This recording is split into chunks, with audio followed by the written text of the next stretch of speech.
Ya, estupendo. Entonces, partimos con nuestra última tanda.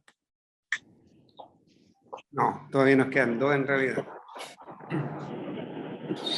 De la jornada de la tarde. Entonces, bueno,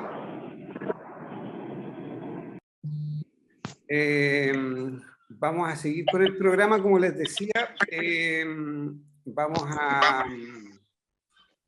¿cómo se llama? A hacer unos pequeños cambios por el tema de habernos prolongado tanto. Y vamos a seguir con Felipe ahora, después Melissa, y las clases que iba a hacer la Claudia Alarcón las vamos a dejar en YouTube. Así que, Felipe, muchas gracias por participar. Gracias a ustedes por la El invitación. escenario es tuyo, dale nomás. Ya, súper. Entonces comparto pantalla, ¿cierto? ¿Está listo para...? Sí, está listo para compartir. Ya, genial. Bueno, mucho gusto, buenas tardes, muchas gracias por la invitación. No me había tocado, entiendo que son residentes de urología, ¿no? Eso fue como la invitación me parecía, así que... De ginecología. De gine, ya bacán. Súper, bueno, me presento. Mi nombre es Felipe González, soy médico de profesión, actualmente candidato a magíster de salud pública en la Universidad de Chile y estoy trabajando como asesor de género de la División de Gestión y Redes Asistenciales del Ministerio de Salud y además soy secretario técnico del Departamento de Género del Colegio Médico. Entonces, bueno, Melissa me comentó de esta instancia, la cual felicito mucho y le agradezco también. Y el propósito de esto es como dar un poco de que muchas veces en los cursos se da como la perspectiva técnica, lo cual súper bien, pero también hay que dar un complemento de entender de por qué estamos haciendo esto y de que de repente hay ciertos grupos de poblaciones que tienen algún tipo de brechas y de cómo podemos tratar de cubrir esa brecha. Entonces, para darle un poco más de contexto, esta charla. Entonces, entiendo que tengo como 20 minutos, así que voy a ir un poco rápido y después al final si hay comentarios, dudas, lo que sea, lo comentamos. Voy a comentar de que las ilustraciones que utilizo durante la presentación son de un activista que se llama Daniel Arzola, es un diseñador venezolano que un tiempo estuvo viviendo en Chile y ha hecho varias intervenciones con representación de temática LGBTIQA+, en las ciudades. Entonces, primero, bueno, el título de esta charla, como decíamos, es Anamnesis Inclusiva, y siempre me gusta irme al origen de las palabras, de los términos, como para ver cómo podemos abordar las temáticas. Y anamnesis viene de la definición que es un conjunto de datos que se recogen en la historia. Una historia clínica de una persona y que tiene un objetivo diagnóstico. Entonces, de dónde viene, por el origen, vamos a entender un poco la historia. Pero si no conocemos la historia real del tema, difícil que podamos hacer una anamnesis realmente inclusiva y entender el porqué de una anamnesis inclusiva. Rápidamente esta imagen, un poco para romper el hielo, siempre me gusta manifestar que mis charlas son espacios seguros, entonces como rememorar un poco nuestras propias identidades, y pongo de que muchas veces nos dicen de que qué es lo normal, qué es lo anormal, y ahí pongo algunas referencias de que lo normal siempre va cambiando con el tiempo, según el contexto histórico en el cual estamos como personas situadas. Entonces, por ejemplo, pongo un poco algunas películas, referencias como por ejemplo la esquina superior izquierda está Lili Elbe, que es la persona en la que se basa la chica danesa, que es la primera persona trans que se somete a una cirugía, una genitoplastia, famosilla por la película misma que mencioné recién. Por otro lado, por ejemplo, pongo a Ariel de Machos, que fue el primer personaje homosexual en la televisión abierta en Chile, pero que sin embargo, a pesar de haber provocado tanto revuelo, nunca fue un personaje que se diera un beso en la televisión. Entonces, o por ejemplo también algunas animaciones, como me gusta mucho lo que es tomar la cultura pop para poder tomar referencias un poco técnicas, como por ejemplo Phil y Lily de Rugrats, que era una serie que tenía un enfoque feminista, pero que se descubrió mucho después, y esto, el juego de roles de los géneros, o Mulan, por ejemplo, también, que incluso se define como una película queer. Y hay algunos otros personajes, como por ejemplo Mara Rita, en la esquina inferior izquierda, que era una activista trans y que falleció hace más o menos 4 o 5 años, y hoy en día hay un preuniversitario en la Universidad de Chile que lleva su nombre, en honor a ella. Entonces, teniendo un poco eso, vamos a ver un poco cómo el cambio histórico. Voy a pedir permiso para que a mí me interesa mucho de que no seamos solamente personas buenas técnicas, sino que entendamos, como decía al principio, el contexto histórico de por qué surgen las cosas. Y hay una historia de patologización y despatologización que se habla de que en el año 1886 un psiquiatra alemán fue la primera persona que acuñó un término de patología a las diversidades sexuales. Antes de eso se veía como algo malo solamente desde el punto de vista jurídico y religioso, pero no desde el punto de vista de la salud. Entonces es en el siglo en el 1800 que ya empiezan a patologizarlo como tal. Freud después aparece diciendo que es un conflicto que un varón muy femenino siente una atracción por un hombre muy masculino, atribuyéndolo principalmente a una orientación sexual. Y, como siempre, atribuyéndole una responsabilidad a mujeres como madres frías y exigentes con sus hijos. Y este es un proceso que se llega a acuñar el término de medicalización de la homosexualidad y aparecen las terapias de conversión, que eran terapias que se sometían a alguien para poder reconvertir su orientación sexual o su identidad de género. Procesos como, por ejemplo, ingreso a centros de hospitalización de salud mental, aplicación de electroshock, lobotomía, extirpación de clítoris o violaciones lesbianas perpetuadas por varones. Siempre me interesa hacer memoria. Se habla de que, como no sé si conocían, de que el mes de junio se considera el mes del orgullo, y esto es producto de que en el año 1969 dos activistas, que Marsha Johnson y Silvia Rivera, hicieron un disturbio porque, o sea, generaron intencionadamente, producto de que en un bar de Nueva York no se permitía la entrada a personas de las diversidades sexuales. Entonces, en esta historia de la patologización, empiezan a aparecer estas revueltas de la misma población de la comunidad civil, y el Frente de Liberación Homosexual aparece y hacen protestas dirigidas a la Asociación Americana de Psiquiatría. Y aparece el primer informe, que es desde el punto de vista de la ideología, como aportando un poco a entender, a quitar el término de patología de las diversidades sexuales, y aparece el informe Kinsey, que es de un biólogo, y que hace una escala que va desde lo más, entre comillas, heterosexual hasta lo homosexual, como diciendo que es todo un espectro. Entonces, después de eso, como siempre se habla mucho de la historia de las diversidades sexuales a nivel del mundo, sobre todo en Estados Unidos, pero ¿qué pasaba en Chile? Pongo esta escena que se llama Escena Invisible, que es de Alfredo Castro, de la película Tengo miedo torero, del libro de Pedro Lemebel, que sitúa un poco lo que es las diversidades sexuales en una época puntual de Chile, que es precisamente en los años 80. Y acá pongo algunas noticias. Voy a pasar rapidito por esto, pero me importa porque para que se entienda por qué hay ciertas poblaciones, como decía al principio, que tienen de repente menor acudida a los espacios de salud o a las instituciones como tal. Esta fue una noticia del 1970 del diario Puro Chile, que era el diario oficialista en ese momento, y el titular era "Los maricones presos son". Ponen el nombre de varias personas ahí, y esto era muy fuerte porque las personas en ese tiempo, que pasa también hoy en día, pero afortunadamente mucho menos, tenían mucho miedo de poder reconocerse públicamente como homosexuales o personas de las diversidades sexuales. Entonces, que pusieran su nombre en el diario atentaba contra, por ejemplo, su estabilidad laboral, su estabilidad familiar y su estabilidad personal. Hay un periodo que se llama el periodo asistencial sanitario, que va desde el 1938 al 1973, que se enmarcó en un disciplinamiento y normalización sexual. Esto estaba a cargo de dos instituciones, que eran el Servicio Nacional de Salud y la Brigada de Delitos Sexuales. Se establece que la matriz biopolítica que entendía a las diversidades sexogenéricas iba a ser a través de las desviaciones sociales. Y, por ejemplo, un reportaje publicado en el 73 en la revista BEA hablaba de que el problema de la homosexualidad se aborda en Chile desde dos ángulos prácticos. Por un lado, represión y la prevención sanitaria. Es decir, esto siempre fue abordado también desde una perspectiva sanitaria en Chile. Se protegen así las buenas costumbres, la moral, y se evita que la prostitución de invertidos produzca focos de enfermedades venéreas. Siempre muy ligado al tema de infección de transmisión sexual, las diversidades sexuales.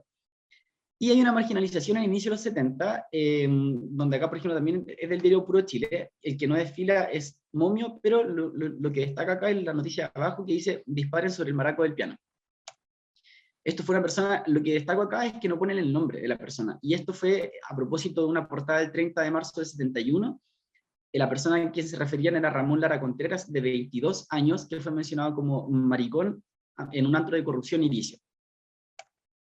Aquí lo mismo, la noticia que había presentado anteriormente. Después, el Hospital Clínico de la Universidad Católica, en el 1984, aparece el primer caso de un chico que vivía con VIH en Chile, y como sabemos muchas veces se conocía como el tema del VIH se conocía como el cáncer gay, y que había llegado el cáncer gay a Chile. Aparecen las primeras agrupaciones y como respuesta articulada a qué pasaba al VIH en Chile. Y algunos crímenes de odio que ocurrieron, principalmente destaco hoy día, justo coincidencia de que es el Día Mundial de la Visibilidad Lésbica, y Mónica Briones, que era una activista lesbiana de 34 años, fue asesinada el 9 de julio de 1984 por un crimen de lesa odio, que nunca se encontraron culpables, y fue a la salida de un bar que estaba con sus amigas de un grupo de activismo, y el caso fue cerrado sin culpable. A partir de esto se conformó el colectivo Ayuquelén, que fue una agrupación de mujeres lesbianas y feministas, y que fue la primera organización disidente con orientación política en Chile. Sus fundadoras fueron 3 personas, 3 mujeres, que eran justamente amigas de Mónica Briones. Y entonces, eso como contexto, y ahora parece que se empieza, en el 1973, se elimina de la Asociación Americana de Psiquiatría el término de homosexualidad como un trastorno, y en el año 1990, es decir, no hace tanto tiempo, la OMS también elimina la homosexualidad como enfermedad, pero se mantienen 2 términos que son el transexualismo y el trastorno de identidad de género. Es decir, se siguen patologizando. Y por otro lado, el 2020, la Subsecretaría de Derechos Humanos, Recabarren, acuñó el término de que las terapias conversivas podrían en algunas ocasiones ser voluntarias. Sin embargo, este tema está totalmente zanjado por instituciones mundiales como la OMS, como la OPS, donde hablan de que las terapias de conversión nunca pueden ser voluntarias, nunca pueden ser algo positivo, porque siempre atentan contra los derechos humanos de la persona. Entonces se cambia el término de que no deberían llamarse terapias porque no hay nada que terapiar, sino que son esfuerzos por convertir la identidad sexual de la persona. Y el 2018 se publica el CIE 11, que entraba en vigencia ahora en 2022, en enero de este año, y se elimina el término transexualidad como trastorno. Que eso fue la última, a nivel sanitario, la última despatologización que quedaba por hacer. Algunos términos, por ejemplo, lo que quedó en el CIE 11 fue incongruencia de género en la adolescencia y adultez e incongruencia de género en la infancia. Muchas veces me preguntan, por ejemplo, cuando llega una persona trans a consulta, qué término ocupar en cuanto a diagnóstico, porque sabemos que las plataformas de salud son como se autocompletan según el CIE 11, bueno, el CIE 10 principalmente todavía. Entonces, estos son los términos que una vez que ya entra en vigencia, por ejemplo, en Rayen o en Tracker, el CIE 11, podemos aplicar estos términos.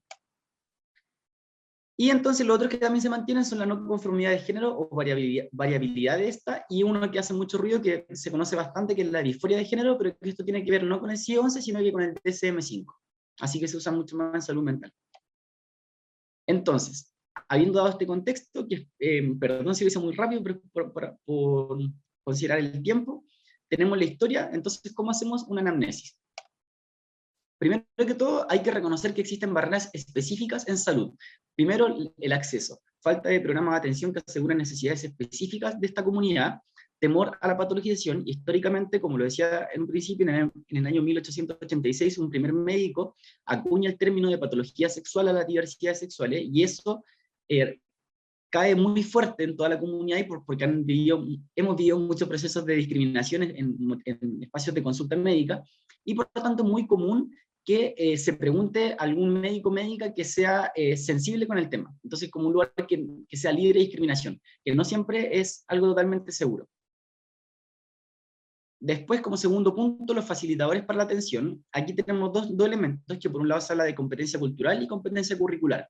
Competencia cultural es un conjunto de actividades, conductas y políticas que permitan trabajar con comunidades diversas. ¿A qué me refiero con esto? Es cuando los estados atribuyen un término que se llaman acciones afirmativas. Es decir, se reconoce que hay ciertos grupos que tienen mayor dificultad para poder acceder a los espacios del Estado, y por tanto el Estado da como algún tipo de garantía para poder acceder más fácilmente. Es muy común en Australia, por ejemplo, o en Brasil también, con pueblos racializados, se considera de que tienen más difícil el acceso a los espacios de salud, por tanto se usan algunas estrategias que puedan facilitar esto. Y la competencia curricular es lo otro, por ejemplo, la instancia que estamos haciendo ahora. Es decir, que las charlas con temáticas de esto no tengan que ser por voluntad personal, sino que estén atribuidas a una malla curricular. No como, por ejemplo, yo siempre digo, si yo no tengo que ser diabético para como médico saber manejar una diabetes, yo no tengo que ser una persona de la diversidad sexual para saber qué hacer cuando una persona me llega a consultar por una necesidad específica en salud. Y lo otro también que es importante mencionar, no solamente basta con ser una persona sensibilizada, porque esto también es técnico. Entonces hay que complementar en eso, es decir, muchas veces una persona que diga, un ejemplo muy común, yo no tengo ningún problema con las personas de la diversidad sexual, pero también hay un conocimiento técnico, entonces eso también hay que aprenderlo, porque si no podemos estar cayendo en discriminar sin querer hacerlo. Y lo tercero son los procesos de resolución de problemas, es decir, primero hay hay la posibilidad de construir proyectos que sean interinstitucionales, como por ejemplo los espacios adolescentes que hoy en día están presentes en atención primaria y secundaria, los equipos de identidad de género, que bueno, aquí está Melissa, que es una gran trabajadora ahí que ha permitido visibilizar mucho en diferentes niveles de espacio. Los equipos de identidad de género son, a la fecha de hoy, más o menos 19 equipos clínicos que entregan prestaciones que han sido autogestionadas por los equipos locales, sin una orgánica institucional detrás, como por ejemplo el Ministerio de Salud u otros. Lo otro es, por ejemplo, en el Colegio Médico realizamos una lista de salud LGBTIQA+ amigable. ¿A qué me refiero con esto? Es una lista de profesionales de la salud donde usamos 3 criterios principales como formación curricular, haber tomado algún curso, etcétera, para que tú puedas decir como mi consulta es un espacio seguro, entonces se van dando el dato, que eso pasa muchísimo en la comunidad. Y lo otro son los programas ministeriales y las circulares, y finalmente los manuales de atención, que ahí vamos a repasar algunos. El seguimiento comparado previo y posterior a la implementación de una norma siempre es importante. Estas son las estrategias de implementación de instituciones. ¿Qué quiere decir? Yo implemento, por ejemplo, una circular ministerial, ¿y qué pasa? Tratar de hacer un estudio comparando previo y posterior a la implementación de la circular para ver si hay algún cambio, por ejemplo, en el acudir de la población al espacio de salud. Entonces, tenemos algunas circulares, una de las más conocidas es la circular 21, que habla del respeto al nombre social de las personas, en realidad de cualquier persona, pero va enfocado principalmente a personas trans. Y en el Colegio Médico lo que hicimos fue tomar esta circular, que de por sí las circulares son bastante fomes, como pueden ver al costado derecho. Son un documento que nadie lo lee, que tienen poca bajada, que son bastante toscos para querer interesarse en leerlo. Entonces lo que hacemos es como tomar esa circular y hacerlo en un formato amigable, que por ejemplo lo que nos pide mucha gente es tomar esa circular y tenerla impresa en los centros de salud donde trabajan, como típicas infografías que aparecen en los espacios. Y la otra es una que salió hace muy poquito, que es el 19 de mayo, que habla sobre identidad de género en personas infantes y adolescentes. Eso salió hace un mes más o menos, no, un poquito más de un mes ya. Y lo otro tenemos las circulares intersex, que si bien no es el tema como agudo de esto, pero me interesa igual mencionarlo porque son poco conocidas. El año 2015 se publicó la circular número 18, que hablaba del cese de las cirugías genitales que no poseen indicación estrictamente médica. Y por otro lado tenemos la circular número 7, que es del 2016, que ahí lamentablemente se retrocedió un poco. Se mencionan la palabra desorden del desarrollo sexual, y ahí hay una cuestión de derecho humano a nivel internacional. Hace más o menos 2 meses fue la convención en Ginebra, donde se hizo el compromiso, se le pidió a Chile de que se hiciera el compromiso, y que finalmente se hizo, que era de eliminar este término, que no son desórdenes, sino que son variantes, y lamentablemente justificaba de nuevo en más criterios la intervención médica a nivel quirúrgico genital al recién nacido. Con respecto a ya internacionales, siempre digo esto para hacer como que no es un tema que estamos haciendo algunas personas pocas, sino que en realidad hay bastante referencia ya de más de una década de antigüedad, entonces como siempre se puede estar estudiando y revisando. Y este es el manual de la WIPAD, que es la Asociación Mundial de Profesionales por la Salud Trans, que se puede descargar, actualmente está en su 7ª versión, está en todos los idiomas y una descarga gratuita en la página. Aquí otra imagen de Daniel Arzola, la activista que mencioné al principio, donde dice: no tengo que ser masculino o femenina, supéralo, sino que hablar como un espectro de identidad de género, y está bien. Los tipos de intervenciones en una persona trans cuando consulta. Esto lo voy a hacer muy superficial, porque también entiendo que Melissa después va a abordar la parte quirúrgica, pero para que se entienda como el espectro de cuáles son las necesidades específicas en salud. Por un lado tenemos los procedimientos totalmente reversibles, que son principalmente con análogos de GNRH, es decir, si yo quito los análogos, el desarrollo de caracteres sexuales va a continuar como si yo nunca hubiese hecho nada. El segundo punto son los parcialmente reversibles o los irreversibles parcialmente, que son las terapias hormonales de reemplazo. Y finalmente tenemos los irreversibles, que son los procedimientos quirúrgicos. A grandes rasgos, bueno, acá son Gina, así que totalmente saben mucho de este tema, pero tenemos el eje hipotalámico hipoficiario gonadal, que tiene que ver con que va a manifestar el desarrollo de los caracteres sexuales secundarios, y lo que queremos hacer con la supresión de esto es que esto se inhiba.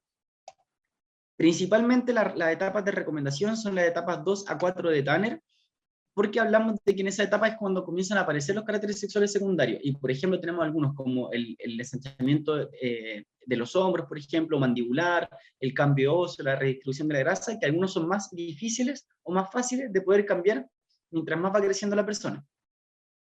estos son los criterios de elegibilidad para una terapia hormonal según la WIPAD, que es la organización que comenté hace un rato.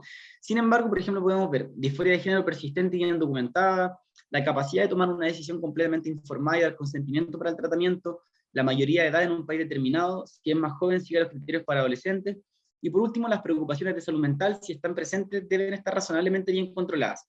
Acá la sociedad civil también pide constantemente de entender de que como equipos clínicos no tenemos que validar la identidad de nadie, sino que en realidad es para acompañarla, y por eso aquí también cito una frase de una activista que hace drag, que es una persona trans, que admiro mucho, y dice: para ser trans no necesitas hormonas, ni ningún papel de ningún psiquiatra, no necesitas nada. Tiene que ver con la identidad de la persona, y lo que hacemos como equipos clínicos en ese sentido es acompañar.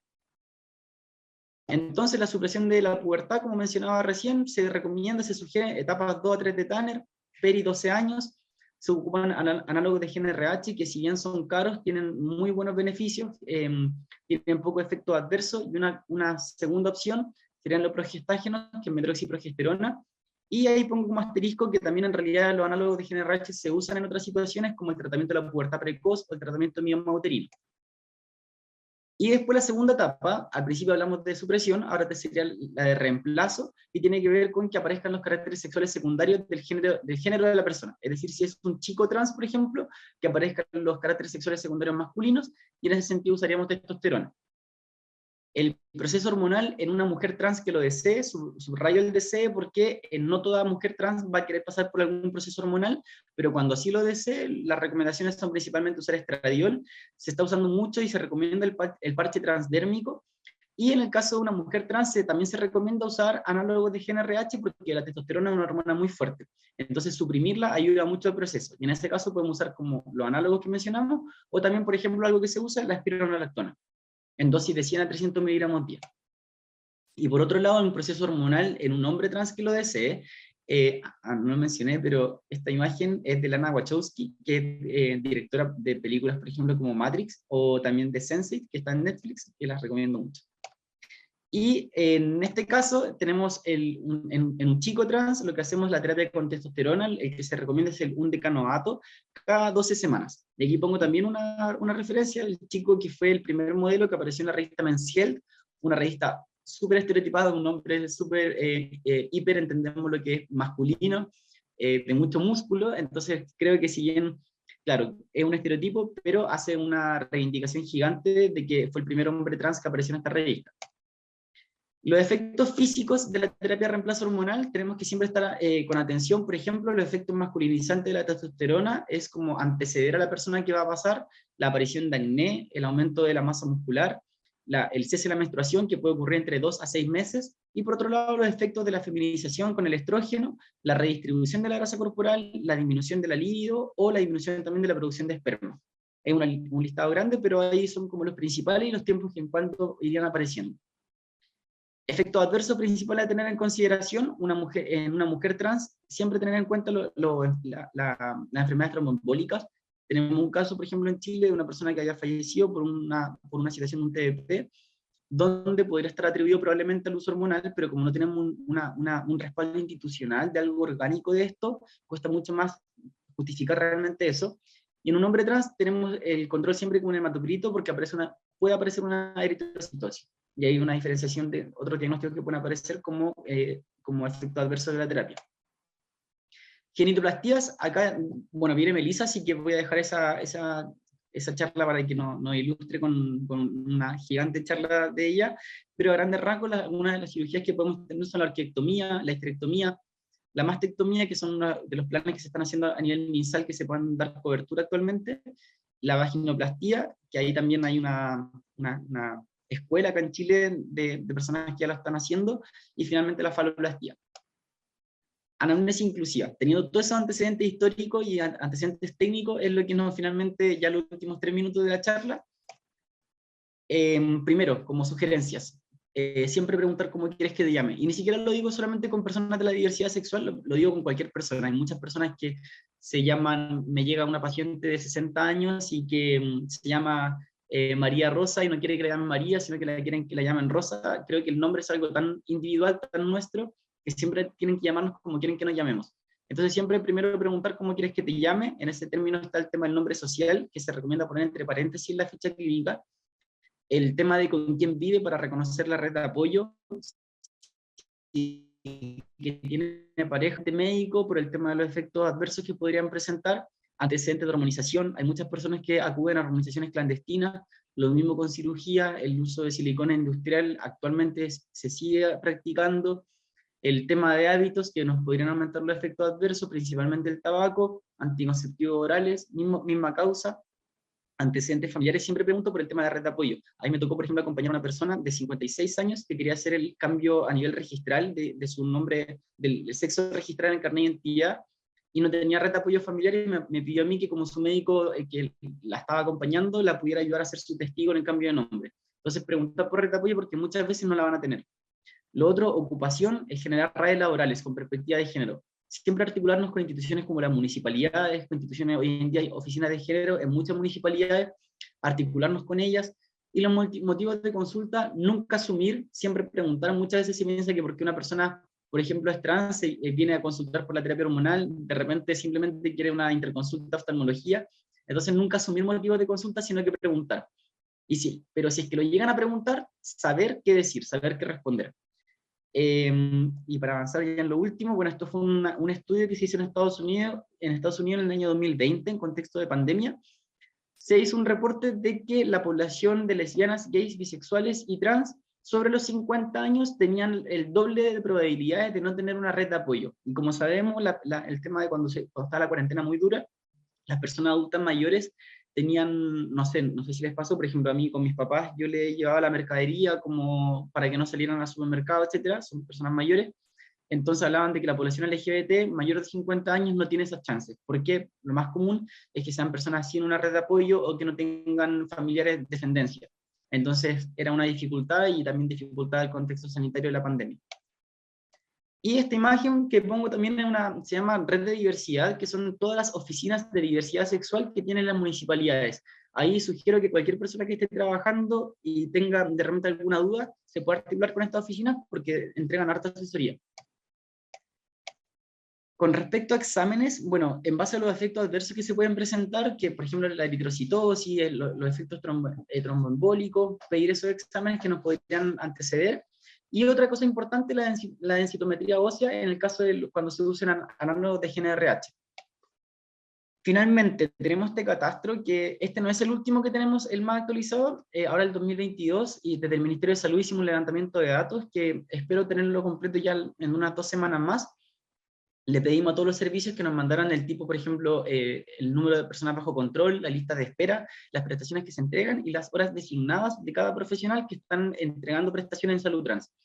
Entonces, bueno, este catastro, como decía, del 2020, no es lo más actualizado, pero se destacan, ahí son menos, a la fecha actual tenemos menos 19 centros, hospitales públicos que están entregando prestaciones. Lo más común es que entreguen prestaciones en psicosocial a nivel de salud mental, porque hay más oferta, y después lo que menos hay ya sería terapia hormonal, y mucho menos las intervenciones quirúrgicas.